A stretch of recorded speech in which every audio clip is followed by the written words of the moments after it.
고린도전서 7장 25절로 40절 다 같이 함께 합독하겠습니다. 처녀에 대하여는 내가 주께 받은 계명이 없으되 주의 자비하심을 받아서 충성스러운 자가 된 내가 의견을 말하노니 내 생각에는 이것이 좋으니 곧 임박한 환난으로 말미암아 사람이 그냥 지내는 것이 좋으니라. 내가 아내에게 매였느냐 노이기를 구하지 말며 아내에게서 노였느냐 아내를 구하지 말라. 그러나 장가가도 죄 짓는 것이 아니요 처녀가 시집가도 죄 짓는 것이 아니로되 이런 이들은 육신의 고난이 있으리니 나는 너희를 아끼노라.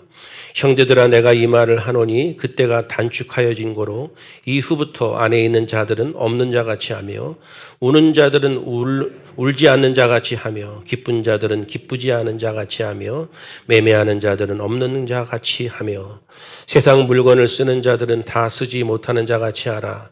이 세상의 외형은 지나갑니라. 너희가 염려 없기를 원하노라. 장가가지 않는 자는 주의 일을 염려하여 어찌하여야 주를 기쁘시게 할까 하되 장가간 자는 세상 일을 염려하여 어찌하여 아내를 기쁘게 할까 하여 시집가지 않은 자와 처녀는 주의 일을 염려하여 몸과 영을 다 거룩하게 하려 하되 시집간 자는 세상 일을 염려하여 어찌하여야 남편을 기쁘게 할까 하느니라. 내가 이것을 말하면 너희의 유익을 위함이요 너희에게 올무를 놓으려 함이 아니니 오직 너희로 하여금 이치에 합당하게 하여 흐트러짐이 없이 주를 섬기게 하려 함이라. 그러므로 만일 누가 자기 약혼녀에 대한 행동이 합당하지 못한 줄로 생각할 때에 약혼녀의 혼기도 지나고 그같이 할 필요가 있거든 원하는 대로 하라. 그것은 죄 짓는 것이 아니니 그들로 결혼하게 하라. 그러나 그가 마음을 정하고 또 부득이한 일도 없고 자기 뜻대로 할 권리가 있어서 그 약혼녀를 그대로 두기로 하여도 잘하는 것이니라. 그러므로 결혼하는 자도 잘하거니와 결혼하지 아니하는 자는 더 잘하는 것이니라. 아내는 그 남편이 살아있는 동안에 매어 있다가 남편이 죽으면 자유로워 자기 뜻대로 시집갈 것이나 주 안에서만 할 것이니라. 그러나 내 뜻에는 그냥 지내는 것이 더욱 복이 있으리로다. 나도 또한 하나님의 영을 받은 줄로 생각하노라. 아멘. 오늘 고린도전서 19번째 시간 말씀의 제목은 없는 자 같이, 없는 자 같이. 오늘 말씀의 제목입니다. 우리가 복음이라는 얘기를 많이 하죠. 복음이라는 이야기를 많이 하는데 복음은 곧 하나님의 말씀을 말하는 거죠. 복음에 합당한 자로 살아가는 것은 하나님의 말씀을 기준으로 원칙으로 삼고 말씀의 범주 안에서 벗어나지 않고 살아가려고 하는 것이 복음으로 살아가는 자들의 삶의 모습입니다. 복음이라는 것은 이론이나 지식이 아니고 삶입니다. 제가 목회를 하면서 느끼는 것 가운데 복음을 되게 강조하는 분들이 계세요. 성도들 분 가운데에도 복음 얘기를 참 많이 하는 분도 계시는데 너무너무 중요하고 귀한 일이죠. 그러나 복음을 이야기하는데 복음을 그가 말하는 대로 사는 사람을 잘 보지를 못했습니다. 복음은 이론이 아니고 복음은 삶이에요. 우리 교회 공동체는 복음에 붙들려서 복음으로 살아가는 저와 여러분들이 될 수 있기를 주님의 이름으로 축복합니다. 제가 수요일에 한동안 마태복음을 쭉 강해해서 마태복음을 마쳤는데 마태복음 이야기를 하면서도 사실은 복음 얘기를 많이 했죠. 그래서 십자가에 대한 이야기들을 참 많이 해서 마태복음을 마치게 됐는데 이 고린도전서의 이야기도 결국 하나님이 우리에게 뭐라고 말씀하시는지 그 말씀에 집중하게 되면 결국 복음으로 가게 돼 있어요. 성경 자체가 복음이기 때문에 구약을 보든 신약을 보든 하나님의 관심에 집중하게 되면 복음 안에 머물게 돼 있는 거예요. 여러분 오늘 이 말씀을 통해서 저와 여러분들이 그리스도인들인데 우리 그리스도인들은 세상에 욕심을 내지 말아야 됩니다. 또 하나는 뭐냐 하면 세상에 소망을 두지 말아야 됩니다. 너무나 당연한 이야기지만 그럼에도 불구하고 우리가 세상에 욕심을 내고 자꾸 세상에 소망을 두고 살아가는 모습이 우리의 모습이거든요. 무슨 이야기인가 하면 우리를 그냥 하나님의 말씀으로 복음으로 살려고 우리가 몸부림치지 않으면 그냥 우리는 세상에 관심을 두고 세상에 소망을 두고 세상에 욕심을 두고 살아가는 존재예요. 그래서 우리가 세상에 소망을 두지 않고 욕심을 내지 않고 살아가려고 하면 부단히 싸워야 돼요. 전쟁처럼. 이게 신앙의 가장 중요한 포인트고요. 그런 몸부림이 있는 사람들이 그리스도인들이에요. 왜 그렇게 우리가 처절하게 싸워야 되는가 하면 생명과 관련되어져 있는 문제이기 때문에 그런 거예요. 저는 요즘에 와서도 설교를 쭉 하고 오늘날 많은 크리스찬들의 모습을 보면서 우리가 하나님의 말씀이 말씀되지 못하고 하나님의 말씀이 그대로 선포되어질 때 기쁘게 수용하지 못하는 그 이유가 상당히 복음으로부터 멀어져 있다. 교회도 복음으로부터 멀어져 있고 개개인의 신앙인들도 복음으로부터 상당히 멀어져 있기 때문에 하나님의 말씀을 대면할 때 참 버겁기도 하고 참 나는 언제나 저렇게 신앙생활을 할까라고 생각하면서 포기하기도 하고 복음하고 멀어져 있다는 거거든요. 근데 그렇다라고 할지라도 늦은 것이 아니고 지금이라도 복음으로 살기를 힘쓰고 복음 안에 들어올 수 있기를 애쓰는 것이 그리스도인다운 모습이죠. 그런 영적 도전이 오늘 이 시간에 저와 여러분들에게 있기를 주님의 이름으로 축복합니다. 저는 여러분들에게 이 세상에서는 나사로 같이 그지로 살아도 결국 마지막에는 하나님과 영원히 함께하는 여러분들이 될 수 있기를 소망합니다. 여러분 기쁘게 아멘 하셨어요? 이 세상에는 그지같이 살아도 하나님과 영원히 함께하는 그런 삶이 우리에게 소중하고 그게 그리스도인의 삶인 거예요. 그런 생각을 많이 합니다. 저도 많이 보니까 지금 목사가 된 지가 30년이 됐더라고요. 목사가 된 지가 30년이 됐고 교회에서 사자 붙여갖고 왔다 갔다 하던 시간이 40년이 됐더라고요. 보니까. 그래서 지금쯤 이렇게 와서 쭉 보다 보니까 이 목회란 무엇인가 이런 거에 대한 진지한 고민이 있고요. 나는 목회로 평생을 살아온 사람인데 하나님 앞에서 내가 어떤 모습으로 비춰질까 이런 고민도 하거든요. 그런 고민을 하면서 제가 생각하는 것은 내가 목양하는 현장에서 함께 하던 우리의 교우들이 혹시 낙오되는 사람이 있으면 어떻게 할까라는 생각을 할 때 좀 가슴이 턱 내려앉아요. 하나님 앞에 갔을 때 그 물음 앞에 내가 뭐라고 얘기해야 될지 그게 되게 지금 두려워요. 나와 함께 신앙생활하던 내가 목양하던 그 현장에 있던 교우들 가운데 누군가가 구원에서 누락되거나 타락되는 사람이 있으면 어떻게 할까? 뭐 이런 생각하면 정말 가슴이 내려앉아요. 제가 목회를 하면서 요즘에도 계속 다짐하는 것은 하나님이 저를 설교라고 하는 것을 통해서 설교자로 세우셔서 하나님이 저를 도구로 삼으셔서 한 사람이라도 복음 안으로 들어오고 한 사람이라도 구원에 동반하는 자가 있다면 그게 저에게 맡겨진 사명이기 때문에 그걸 가장 중요하게 생각해요. 그래서 교회가 어떤 교회가 되고 어떻게 부흥하고 어떤 사람이 모이고 이런 거에 대한 그림은 별로 없어요. 지금 저의 목회 현장에는 없고요. 어떻게 하면 우리 교회 공동체 성도들이 복음 안으로 들어오고 세상에 욕심내지 않고 세상의 삶의 목적을 두지 않고 정말 온전히 하나님을 기쁘시게 하는 신앙인으로 살아가는 그런 교회 공동체가 될까. 그리고 제가 그런 사역을 하고 또 그 사역에 동참하는 성도들이 함께 모여서 교회를 가꾸어 가면 얼마나 좋을까. 이게 저의 목회의 가장 중요한 기준입니다. 그리고 거기에 함께하는 여러분들과 함께하면서 하나님이 기뻐하시는 교회 공동체로 세워가는 것이 자그마한 소망입니다.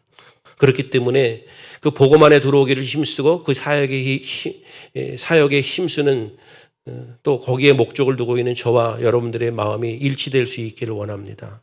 여러분들은 하나님의 말씀을 사모하고 항상 한 마음으로 그리스도를 배우고 그리스도의 십자가 안에 머물기를 힘쓰는 우리 교우들과 제가 될 수 있기를 주님의 이름으로 축복합니다. 한마디로 그 이야기는 뭐냐 하면 우리는 그리스도인들이기 때문에 오직 그리스도에게 관심을 두고 그리스도에게만 매이는 자가 되자. 우리는 예수를 믿는 사람들이기 때문에 이 세상 속에 살지만 그리스도에게 속한 자이기 때문에 우리는 그리스도를 묵상하고 그리스도에게 관심을 두고 그리스도에게 매이는 자가 되자. 이것을 끊임없이 순간순간 노력하고 애쓰는 자들이 되자. 그런 저와 여러분들이 될 수 있기를 주님의 이름으로 부탁을 드립니다. 이런 부분이 있죠. 우리가 그러면 세상에 매이지 말고 세상에 속하지 말고 세상에 욕심내지 말고 세상에 소망을 두지 말고 살아가야 하는 것인데 그 세상에 욕심을 내고 세상에 마음을 두고 살아가는 우리들의 모습들을 어떻게 발견할 수 있는가 이렇게 질문을 우리가 스스로에게 던져보면 우리가 세상에 매이게 될 때 어떤 일들이 벌어지냐 하면은 그리스도를 싫어하게 됩니다. 저는 이 그리스도를 예수님을 싫어한 적이 없는데요. 라고 다 말할 수는 있겠지만 예배가 귀찮아질 수 있고요. 지난번에도 말씀드린 것처럼 신앙생활에 핑곗거리가 생기고 예수 믿는 게 시시하고 교회에서 가만 놔두면 좋겠는데 자꾸 뭐 하라고 하는 것 같기도 하고 예수를 신앙생활을 평범하게 하는 그것이 부담으로 다가올 때가 있습니다. 그때 우리가 체크할 수 있는 것은 내가 세상하고 좀 가까워져 있구나. 내가 세상에 욕심을 내고 있고 거기에 지금 매여 있구나. 그런 생각을 여러분 하셔야 돼요. 여러분 교회는 병원입니다. 병원. 병원은 뭐 하는 곳이죠? 병원은 치료받고 아픈 것을 상처를 치료받기도 하고 때로는 그것이 병이라고 지적당하기도 하고 하는 것이 병원이에요. 교회는 병원이에요. 병이 든지를 모르는 사람들은 말씀을 통해서 내가 병이 들었다는 것을 알게 하는 것이고 또 그것을 말씀을 통해 치유도 받고 때로는 위로도 받고 그러는 것이 교회예요. 교회는 병원이에요. 여러분들도 병원 다 가보셨죠? 병원에 가면은 늘 좋은 얘기만 하나요? 제가 가는 병원의 원장님은 저를 만나면 아주 잔소리를요. 난리도 아니에요. 그런데 더 웃기는 거는 나는 목사지만 자기는 집사인데 집사가 목사를 혼낼 기회가 어디 있겠어요? 자기 교회에서는 목사님한테 꼼짝 못할 게 분명한데 지난번에 저가 가니까 뭐라 그랬냐면 목사님도 성도님들한테 이렇게 설교하면서 이렇게 하라고 저렇게 하라고 그렇게 얘기하시죠? 그렇게 얘기만 하시지 말고 말하자면 자기 얘기를 잘 들으라는 얘기. 때로는 자존심이 상하기도 하고 나보다 나이도 한참 어린데 듣기도 불편하잖아요. 왜 그렇게 얘기하겠어요? 이 정도 심하게 얘기해야 가서 어느 정도 행동한다는 것을 이 사람들이 경험을 통해서 아는 거예요. 그래서 그렇게 사랑하는 마음으로 얘기를 하는 거예요. 병원에 갔는데 심각한데도 불구하고 괜찮다고 말하고 밥 잘 먹으면 된다고 그러고 그게 의사예요? 돌팔이지? 의사는 가면은 계속 체크하고 자세하게 이렇게 얘기를 해주고 그래서 그런 사명감을 가지고 있는 의사들이 있거든요. 한 사람 한 사람이 빨리 왔다 갔다 해야 돈인데 한 사람 붙들고 20분, 30분씩 앉아서 얘기하고 있는 의사들도 있어요. 병원에. 이 의사죠.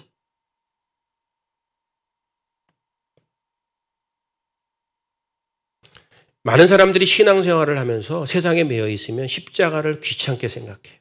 신앙생활을 하면서 열심히 신앙생활하는 것을 껄끄럽게 생각하고 부담스럽게 생각해요. 이게 지금 세상에 매였다는 증거예요. 교회는 병원이라고 말했죠. 교회에서는 이 설교를 통해서 여러분들이 세상에 매여 있는 것들을 말씀을 통해 지적하게 돼 있어요. 지적해야지 그렇게 해서 지적되는 것이 아니고 그냥 성경에 담겨져 있는 하나님의 말씀을 하나님의 뜻을 그대로 전달하다 보면 당연히 지적이 되게 돼 있어요. 그게 설교예요. 때로는 여러분들이 말씀을 통해서 책망받기도 해요. 왜? 병원이기 때문에 그래요. 내가 책망받는다, 지적받는다. 지금 뭐예요? 내가 병들었다는 얘기죠.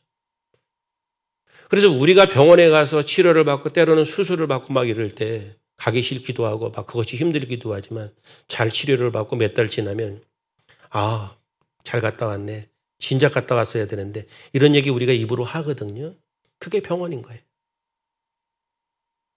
여러분 우리 예수 믿고 천국 갈 사람들이잖아요. 예수 믿으면 영원히 여기서 이 세상에서 안 죽고 사는 거예요. 우리 예수 믿다가 천국 갈 거 아닙니까?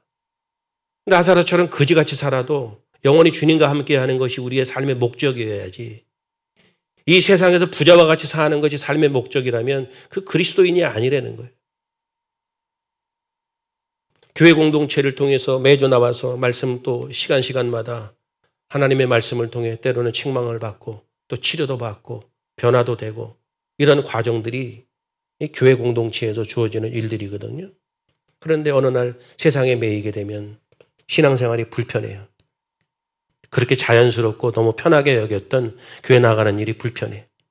짜증스럽고 귀찮고 불만이 생기고 피켓거리가 생기고.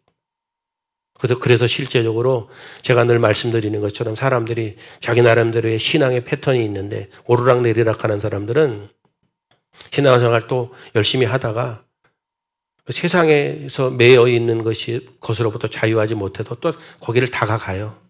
그러다가 이제 세상에 많이 다가가게 되면 어떻게 되냐 하면 이유를 찾죠. 신앙생활을 열심히 하지 못하는 이유들을 찾고 하나씩 하나씩 자기가 하는 일에서 벗어나게 되고 결국에는 어떻게 돼요? 일종의 어떤 시험거리가 돼서 교회를 안 나오게 되고 다시금 나타날 수도 있고 뭐 이런데 또 그런 과정들을 거쳐서 나중에 나타나면 또 하나님 앞에 손을 들고 눈물을 흘리면서 나타났다가 또 1, 2년 열심히 해. 다 그런 게 아니라 상당히 주기적으로 그렇게 반복하는 사람들이 있거든요. 왜 그래요? 세상에 매여 있기 때문에 그래요. 여기서부터 자유로워야 돼.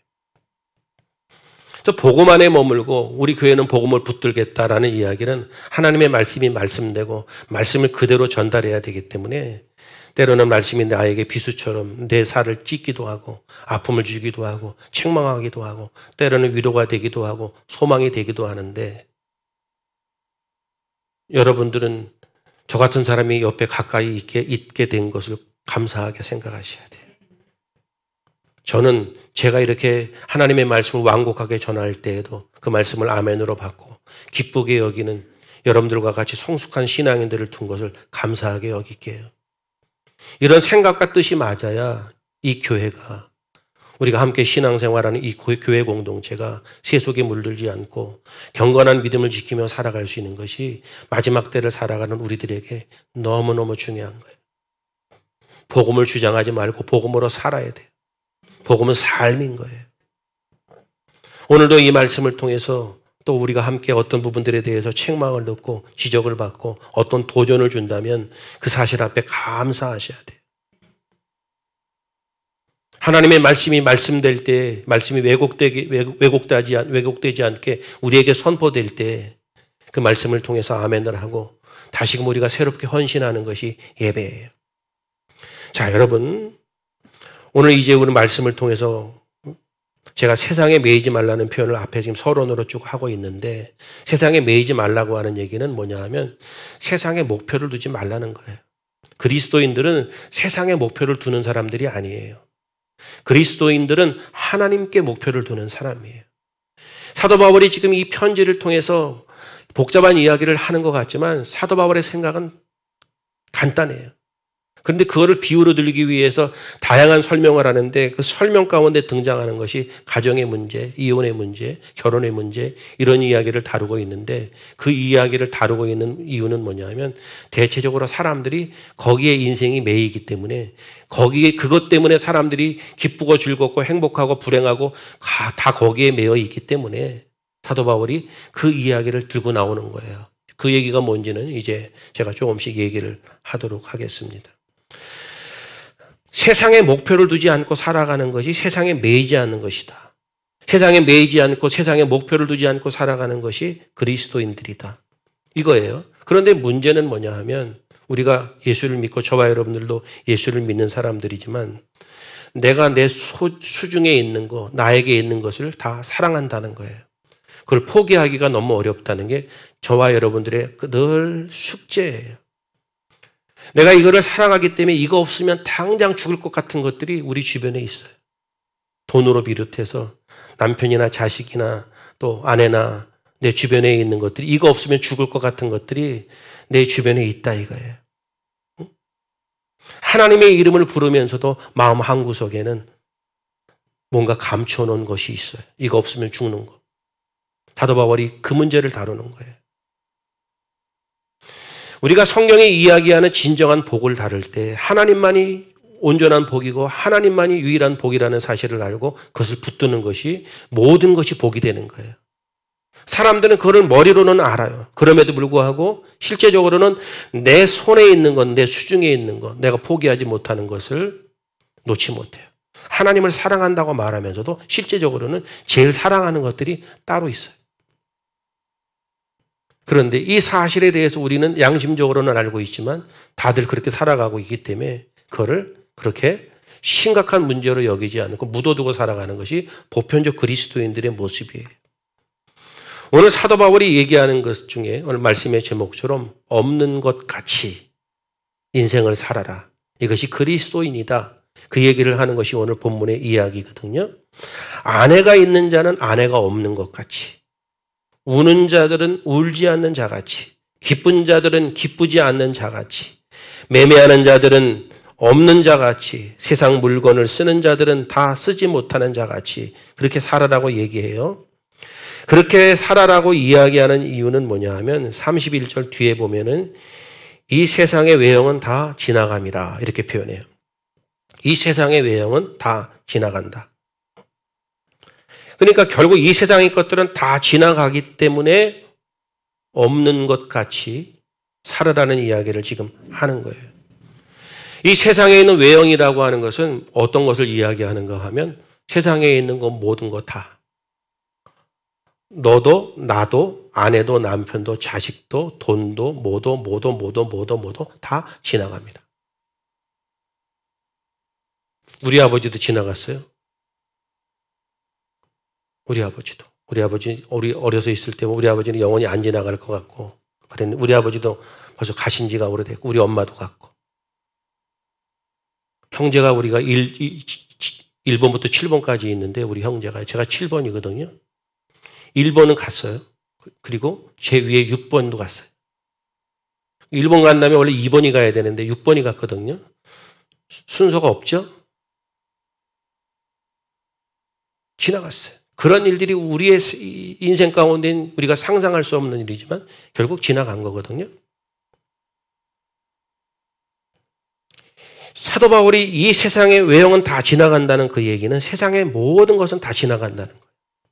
그러므로 지나갈 것에 매이지 말고 그것이 삶의 목표가 되어서는 안 된다. 그리스도인들이란 지나갈 것에 목적을 두는 것이 아니고 영원하신 하나님께 목적을 두고 살아가는 것이 그리스도인이다. 그 얘기를 하는 거예요.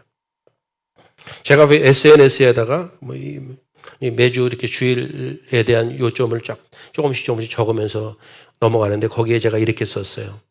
세상은 마치 난로 옆에 눈과 같습니다. 심판 때면 다 사라지고 흔적도 없는 세상에 마음을 두고 살아간다면 우리는 실패한 인생이 될 수밖에 없습니다.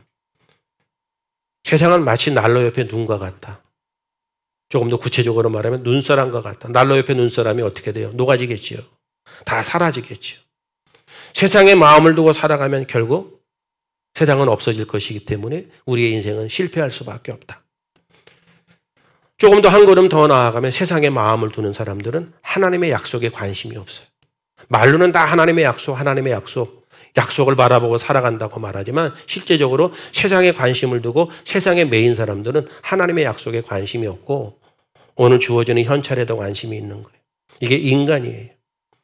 신앙을 전쟁처럼 내일 살아가야 되는 이유는 뭐냐면 아까도 말씀드렸지만 우리는 그냥 놔두면은 이 세상의 것들을 사랑하면서 거기에 매여서 살아가는 것이 인간일 수밖에 없어요. 고린도 교회 성도들도 그 믿음이 좋다고 생각하고 스스로 그랬던 사람들도 이런 현상들이 벌어지기 때문에 사도 바울이 고린도 교회 성도들을 향해서 이야기하는 거예요. 그때나 지금이나 문화가 다르고 누리고 있는 어떤 것들이 다를 수 있을지 모르지만 사람 살아가는 어떤 것들은 대체적으로 비슷하죠.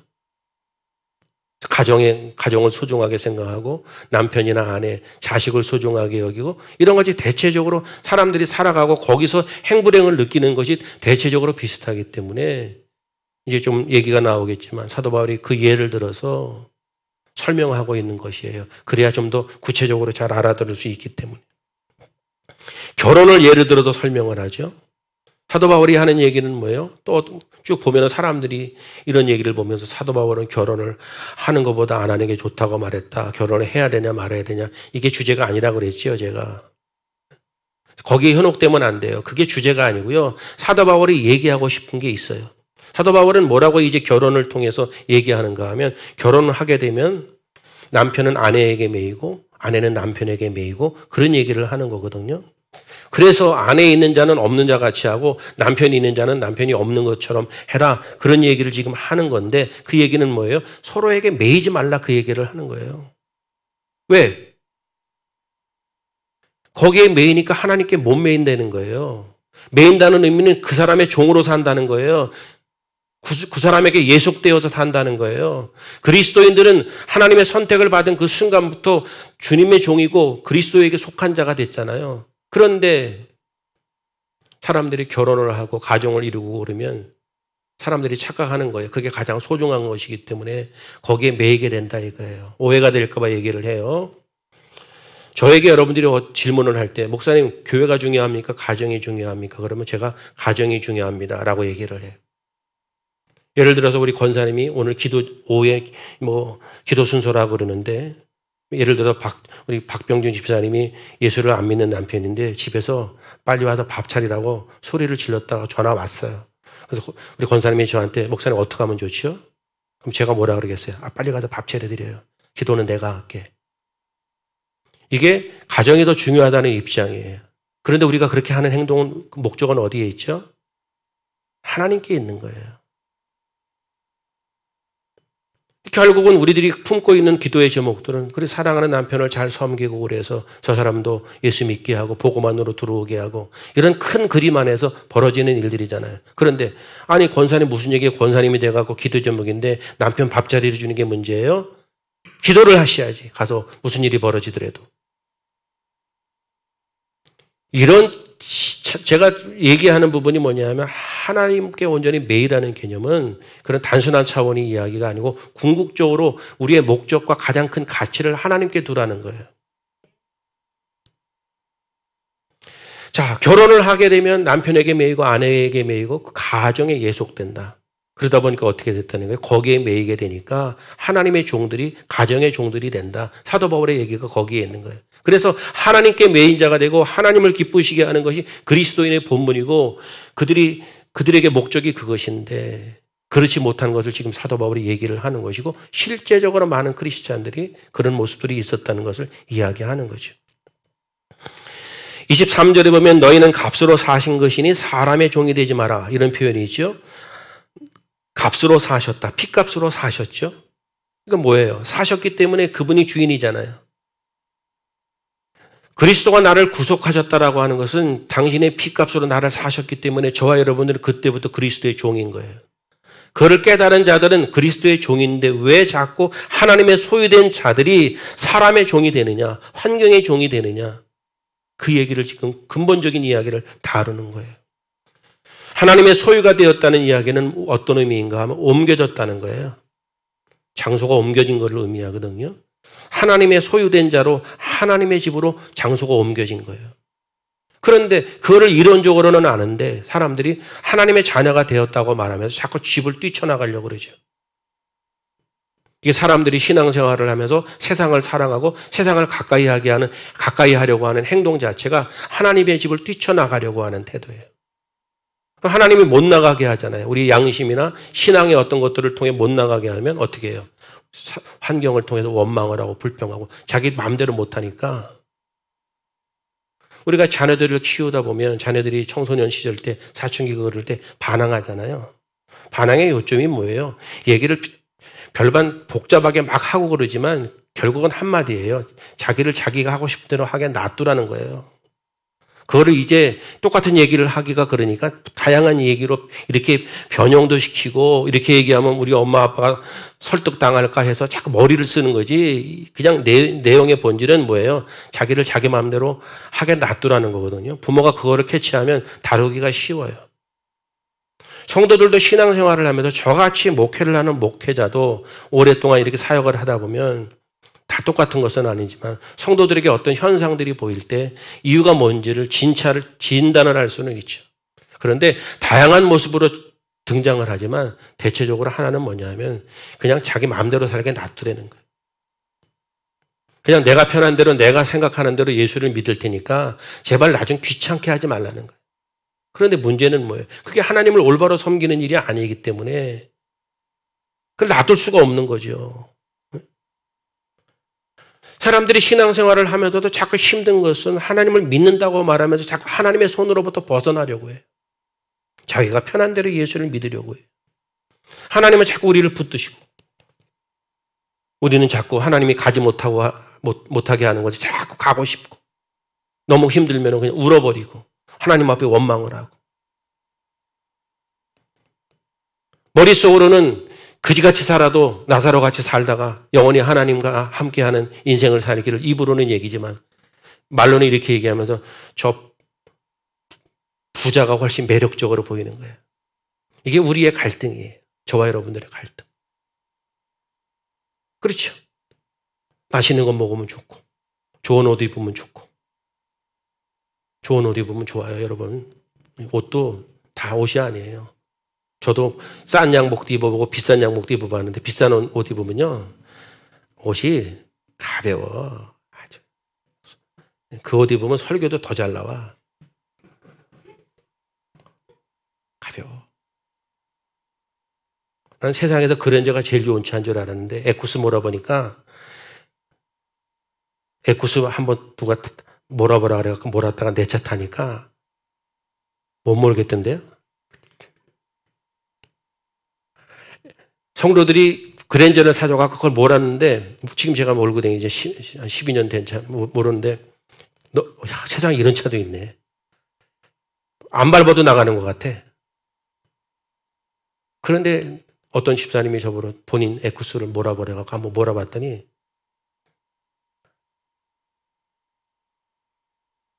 내 차는 차도 아니야, 거기다 또. 이게 사람인 거예요. 거지 나사로 같이 살아도 영원히 하나님과 함께 있으면 좋겠다, 뭐 이런 얘기를 하지만 부자에게 더 매력이 있고. 응?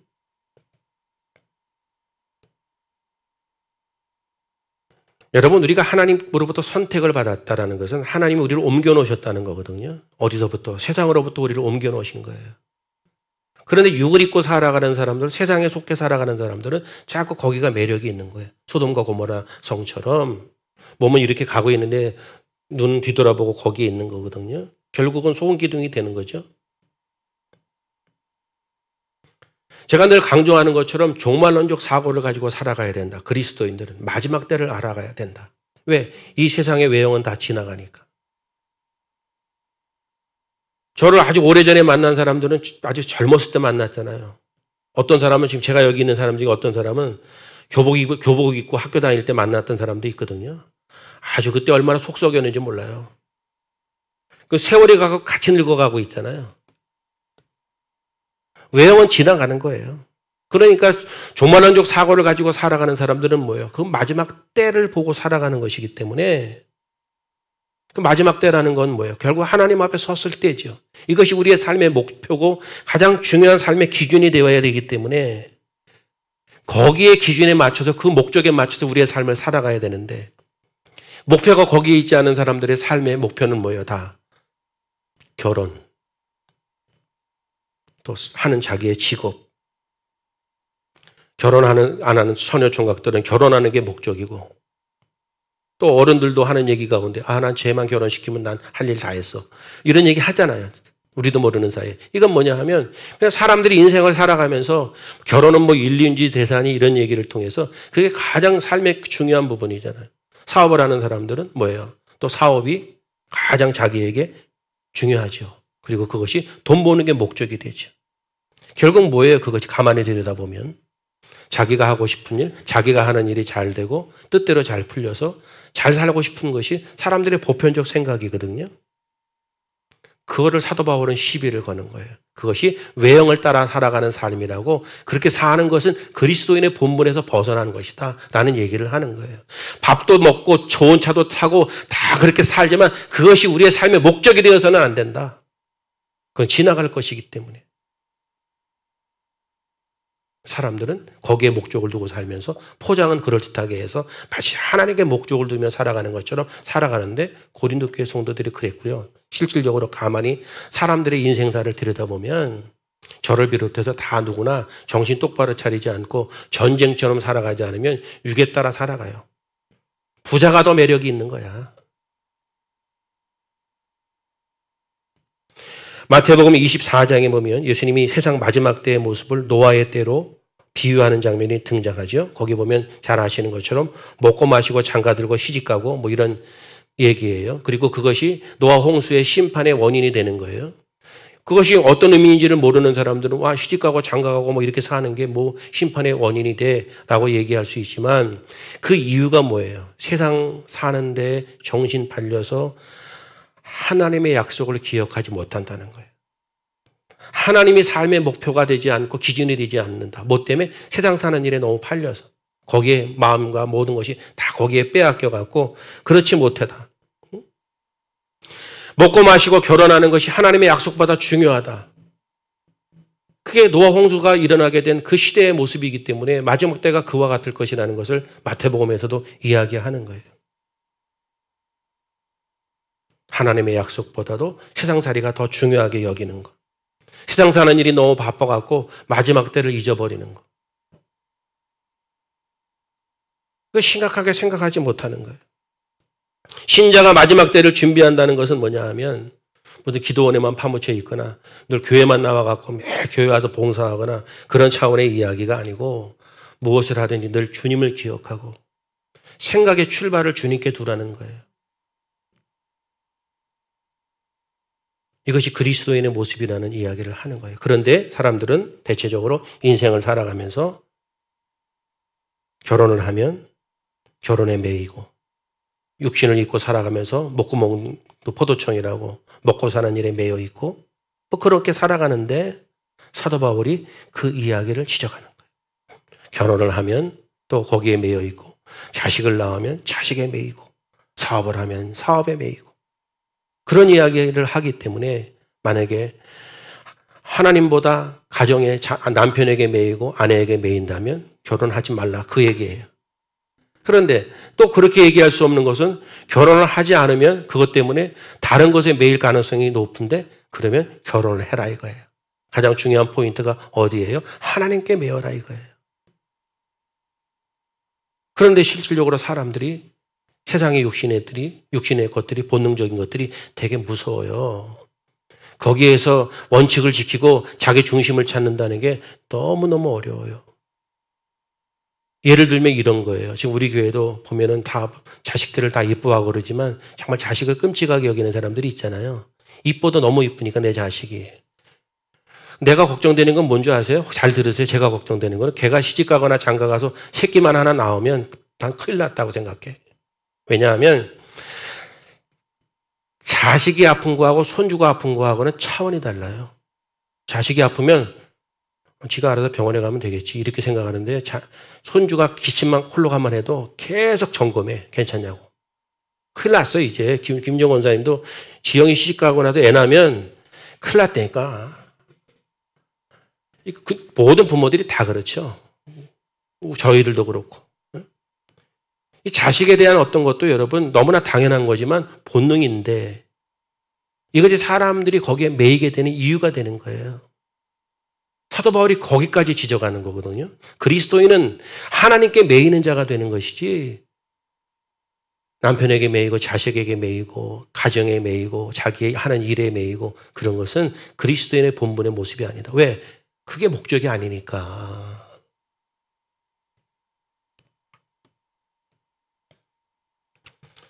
사도 바울은 결혼을 하게 되면 그만큼 고난이 있다고 말합니다. 사도 바울이 이야기하는 결혼을 하게 되면 그만큼 고난이 있다는 얘기는 뭐냐 하면 그 고난은 결혼을 하면 무슨 어려운 일이 생긴다는 개념이 아니고 결혼을 하게 되면 매이게 되잖아요. 부양을 해야 되고 먹여 살려야 되기 때문에 고민이 생기잖아요. 그런데 그럼에도 불구하고 거기에 매이지 않도록 벗어나려고 하는 매이게 되는 그 자체가 고난이라고 보는 거예요. 다른 고난이 아니고. 그래서 그거를 극복하고 이겨서 그럼에도 불구하고 하나님께 매인 자가 되어야 한다는 것이 사도 바울의 얘기예요. 저는 언젠가 우리 집사람에게도 이런 얘기를 한 적이 있어요. 아, 신부들은 좋겠다. 왜? 그 얘기한 포인트가 뭘까요? 혼자잖아. 뭐 부양해야 될 자식이 있어, 아내가 있어. 죽어도 그냥 혼자 죽으면 깔끔하고. 그런데 이 목사는 훌륭한 목사 되기가 훌륭한 신부 되기보다 훨씬 어려워요. 그것 때문에. 사람들이 목회를 하면서도 목회에 어떤 건강한 그 길을 온전히 가기 어려운 부분들이 그런 거예요. 목회자들도 자식도 먹여 살려야 되고 교육도 해야 되고 그 기준을 잡는 게 되게 어려워요. 그런데 결국은 뭐예요? 하나님을 기쁘게 하고 하나님이 우선인 거예요. 그것이 매이게 되면 목회도 어려운 거예요. 그리고 그런 이야기들을 지금 담고 있는 거죠. 또 결혼을 하지 않는 것에 대해서는 결혼을 하지 않는 자들은 결혼하지 않은 것 때문에 거기에 어떤 고민들이나 매임이 있을 수 있잖아요. 그래서 무슨 뭐 우리 사람들이 농담처럼 결혼을 하지 않으면은 뭐 만들어낸 말들도 막 있잖아요. 그런 것처럼 다른 것에 매일 가능성이 있기 때문에 그렇다면 결혼을 하는 것이 좋다라고 이야기를 해서 설명을 하고 있지만 포인트는 뭐예요? 하나님께 매이는 자가 돼야지. 결혼을 하거나 뭐 이래서 남편이나 자식에게 매이고 뭐 이렇게 매이게 된다면 그거는 문제가 있다. 자, 한 걸음 더 나아가서 사도 바울의 얘기는 뭐예요? 인생의 전부는 하나님이라는 거예요. 인생의 전부가 하나님이에요. 인생의 전부가 돈도 아니고 남편도 아니고 아내도 아니고 자식도 아니에요.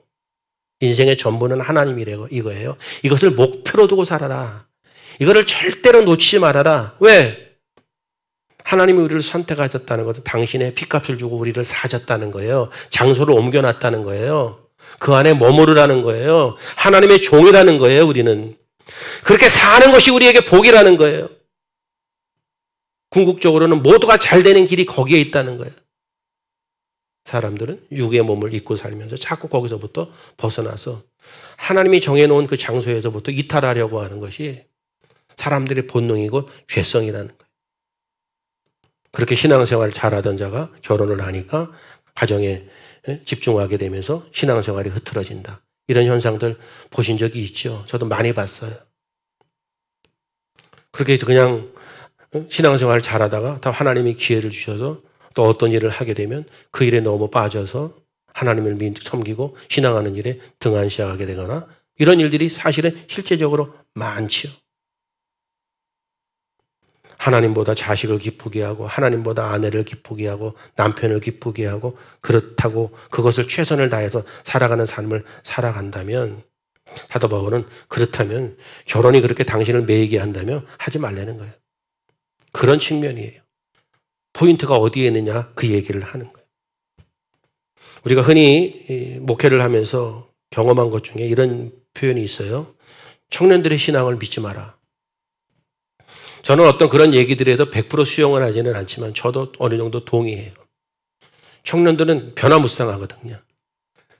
목회를 하다 보면 아이들이 떨어져 나가는 경우들이 있는데 초등학교 다니다가 중학교로 올라갈 때 조금 떨어져 나가요, 교회에서. 중학교에서 고등학교 올라갈 때 떨어져 나가고 고등학교에서 대학교 들어갈 때 아이들이 교회에서 떨어져 나가는 성향들이 있거든요. 그게 왜 그렇죠? 너무 자연스러운 거죠. 너무 자연스러운 거예요.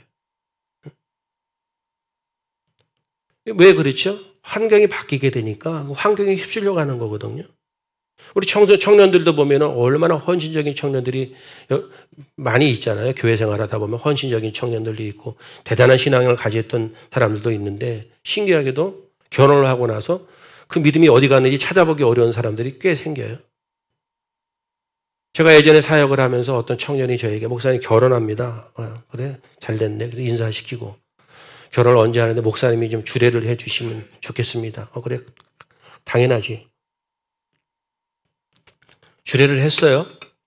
잘 먹고 잘 살으라고.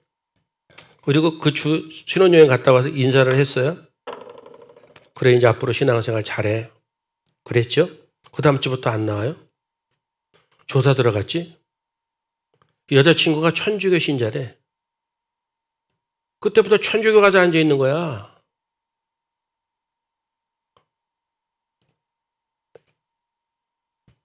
예를 들면 사람들은 육신에 따라 움직이게 돼요. 믿음은 하나님의 말씀이 원칙이에요. 그를 기준에 따라 살아가는 거예요. 어떤 희생을 감수하고 어떤 어려움이 있고 어떤 두려움이 있어도 믿음을 지킨다는 것은 그거예요. 그게 복음으로 사는 거예요. 복음으로 사는 사람들은 그래서 두려움이 없고 그 사람들은 누가 못 감당해요. 그런데 그것이 이렇게 힘든 얘기처럼 들리고 먼 나라 얘기처럼 들리는 것은 이미 많은 사람들이 많은 신앙인들이 복음으로부터 멀어져 있어요. 오늘날 교회 공동체도 복음으로부터 상당히 멀어져 있어요. 그게 세속화예요. 세상과 가까이 있으면 복음으로부터 멀어지게 돼 있어요. 복음이 복음되지 않으면 하나님의 역사가 나타나지 않아요. 신앙의 자유도 없고 기쁨도 약화돼요. 여러분 대체적으로 보세요. 요즘에는 더 핵가족 시대니까 더 가정에 매이고 자식 사랑이 크죠. 그렇죠? 요즘 하나밖에 없으니까. 옛날에 뭐 우리 집처럼 7명이면 밤에 잘 때만 숫자만 있으면 돼. 낮에 어디 가서 뭐 하든지 관심도 없어. 부모가 먹고 살기 바빠서. 그때 기억을 더듬으면 되게 슬퍼요. 눈물 나고. 왜? 지금 우리 뭐 애들 뭐 3살 때 뭐 이런 3달, 4살? 그때 나는 집에 혼자 있었던 기억이 나요. 부모님들은 돈 벌러 나가고 다 다른 형제들은 학교 가고 그러면 혼자 있었다니까 3살이. 지금 말이 돼요? 3살이? 3살, 4살이. 할 일이 없으니까 다 학교 간 다음에 있다가 형들이 학교 끝나고 그럴 때 시간 대충 봐갖고 시계가 어딨어? 감으로 하는 거지. 걸어가 그 학교까지. 기다렸다가 같이 오고. 그런 기억이 좀 나요. 그래서 그냥 그때 당시에는 머릿수만 샜다니까 밤에 잘 때만 있으면 괜찮은 거야. 낮에 무슨 일이 있었든지 뭐 까지고 멍들이거는 그냥 살다 보면 까지고 멍들지 그렇게 생각하지. 지금 멍들면 당장 병원 응급실 갈걸? 더 요즘에는 자기의 환경이나 이런 부분들에 대해서 또 애착이 있고. 그래서 여러분 사람 사는 게 더 뭐 이렇게 살기가 좋고 이럴수록 우리를 매이게 하는 일들이 상당히 더 많아요. 오늘 여러분 이 아침에 이 말씀을 통해서 신앙생활이란 주님께 매여 사는 것인데 오늘 우리는 어디에 매여 사는가 이런 개개인의 묵상이 있기를 바랍니다. 나는 무엇에 매여 사는가? 사람이 직장에 매여 살면은요, 직장에서 해직되는 게 가장 두려운 거예요. 사업하는 일에 매이면요, 망하는 게 두려우니까 거기서부터 벗어나기가 어려워 자꾸 그 일에 매이지는 하는 거예요. 자식에게 매임은 어디에 관심이 있어요? 자식이 성적이 조금씩 떨어지고 높아지고에 따라 부모의 컨디션이 오르락 내리락 해. 자식 때문에 힘들어하는 사람들이 있어요. 성적만 떨어져도 막 오르락내리락 해도. 한번 물어봤어요, 옛날에는. 애가 자식 성적이 떨어지고 막 그래서 고민한다 그래갖고 애가 몇 등 하냐 그랬더니 한 15등 한대. 나 웃음이 나올 뻔했잖아. 반에서 15등 안에는 공부로 성공할 확률이 1도 없어요. 그냥 다 어디 가 그냥 놔두라니까.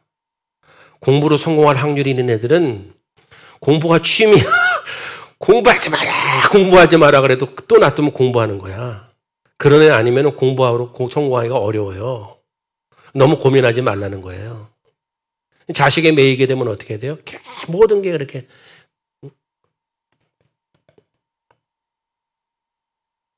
그럴 때 하나님이 함께 하신다는 즐거움이 사라져요. 하나님을 정말 온전히 믿고 하나님이 삶의 목표인 사람들은 주변에서 일어나는 육신의 일들이 그렇게 두렵게 안 여겨져요. 그리고 결국은 그 하나님을 신뢰하는 믿음이 그들의 삶을 복으로 인도하는 게 성경의 이야기.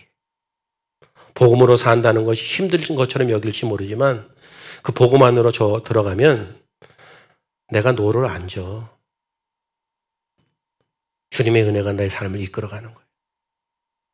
사도 바울이 그렇게 완곡하게 표현하는 거예요. 여러분들만 그런 게 아니고 목사도 하나님보다 교회에 매이게 되면 교회에서 쫓겨나는 게 제일 두려운 거예요. 자기 담임 목사라는 자리를 지키기 위해서 머리를 엄청 써요. 기도하고 설교 준비하는 것보다 그 머리를 훨씬 더 많이 쓰는 거예요. 성도들한테 내가 일을 열심히 하는 목사가 보이게 하려고 열심히 일을 해요. 눈으로 보여지는 게 다가 아니라는 얘기를 제가 하는 거예요. 목사도 인간인지라 그건 얼마든지 할 수 있어요. 우리 목사님은 되게 부지런하고 그래. 그렇게 할 수 있어요. 우리 목사님 성품과 인품이 너무 좋아?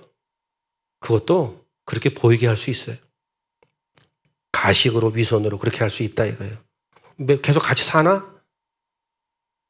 예배 때 보고 잠깐씩 보는데 뭐 그 가식이나 위선을 왜 못 들어?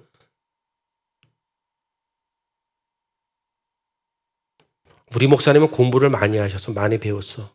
그러면 줄이 3개가 가야 되잖아. 내 실력으로는 줄 3개를 못 가니까 내 논문 누가 써주고 대충 당겨갖고 어느 날 세 줄 받아갖고 가운 한번 입으면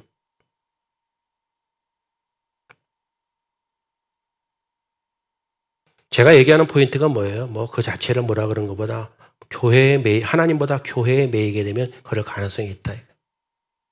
말씀을 전하다가도 이렇게 이 얘기하면 누가 좀 싫어하겠는데 이건 빼자. 이 얘기하면 누가 엄청 좋아하겠는데 이거는 좀 강조하자. 맛이 간 거지. 뭐예요? 교회를 사유화하기 위한 어떤 일종의 그렇게 물어보면 저한테 엄청 욕을 하겠죠. 사람의 본능이라는 것은 가만 놔두면 그렇게 나도 모르게 그렇게 움직이는 거예요. 그리고 그것이 어떤 부분들을 통해서 합리화되고 당연한 것처럼 여기는 거예요. 냉정하게 하나님의 십자가 앞에 복음 앞에 우리 자신들을 되물어 보면 그렇게 우리가 호락호락 자유롭지 않아요.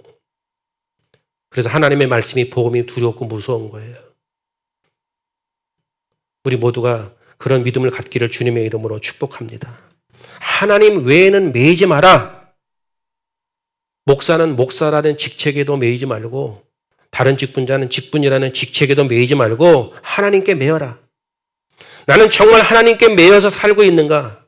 그렇지 않으면 하나님 말고 다른 것들이 나를 붙들고 거기에 매여 살고 있는가?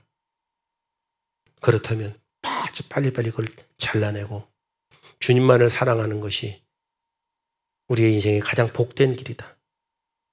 그리고 실질적으로 나는 주님만을 사랑한다 라는 것을 자식에게 보여줘라. 남편에게 보여줘라. 아내에게 보여줘라.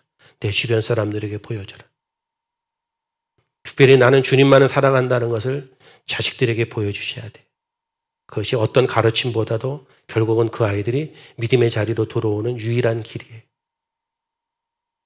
지금은 어떻다 할지라도 때로는 아이들이 커가면서 그런 과정들을 겪지만 그래도 우리 엄마 아빠는 우리 부모는 주님만 사랑하는 다른 것에는 다 양보해도 그거는 양보하지 않는 분들이라는 것을 여러분들의 삶을 통해 보여주셔야 돼요. 그러면 믿음의 계보가 이어지는 거예요.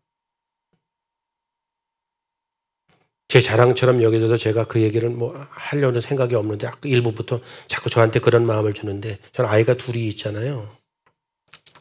특별하게 아이들을 교육시키거나 아이들한테 투자를 하거나 아이들을 학원 한번 보낸 적이 없어요. 저는. 그 이유는 간단해요. 돈이 없으니까. 어떻게 하면 보냈겠죠. 그게 저에게는 중요한 일은 아니었던 것 같아요. 근데 나름대로 살아가면서 몇 가지 원칙들은 있는데 그리고 나서 장성해서 지금 살아가고 있지만 때로는 요즘에 와서 어떤 걸 느낄 때가 있는가 하면 집사가 목사를 가르치려고 하는 느낌을 가끔 받을 때가 있어요. 우리가 반주하는 박혜선이 같은 경우는 되게 보수적이에요. 되게 보수적이에요. 그리고 그 생각 자체가 이러는 것이 상당히 여러분 젊은이답지 않은 부분이 되게 답답한 부분도 있거든요. 제가 봤을 때 답답하니까 오죽 답답하겠어요. 그런데 그 포인트가 뭐냐 하면 하나님 안에서 살아가려고 하는 그 믿음의 부분이 상당히 그래요. 나는 다른 거는 몰라도 그거는 잘한 것 같다. 그게 어디에서 오는가 하면 원칙과 기준인 거죠. 평생 같이 살아왔기 때문에 뻔하잖아요. 다 알잖아요. 그런데 그럼에도 불구하고 어떤 부분에 대해서는 제가 양보하지 않고 그 선에서 넘어서지 않은 그거는 해왔던 것 같아요. 부족한 게 많은 사람이죠. 지금에 와서 이제 그런 것이 열매로 있을 수 있는데 저는 그거 같아요. 다른 건 아닌 것 같아요. 다 모든 거는 다 놔둔 것 같아요. 공부하라는 얘기도 안 했던 것 같고 시험 기간인데도 그냥 그런 개념이 없었던 것 같아요. 그런데 신앙생활 하는데 어떤 그런 원칙이나 그 부분에 대해서는 양보는 안 했던 것 같아요. 다툼이 있고 오해가 있고 좀 불편하더라도 거기에 대해서는 양보가 없었던 것 같아요. 여러분, 우리가 주님 외에 하나님 외에 다른 것을 자꾸 잘라내기를 힘써야 되는데 그것은 바로 주님만 사랑하는 것인데 주님만 사랑한다는 것은 결국 복음 안으로 들어오는 것이고 그렇게 사는 삶의 모습을 여러분들 주변에 보여주시는 것이 그리스도인의 본분이고 그리스도인으로 살아가는 모습이다. 그런 저와 여러분들이 되실 수 있기를 주님의 이름으로 축복합니다. 기도하겠습니다.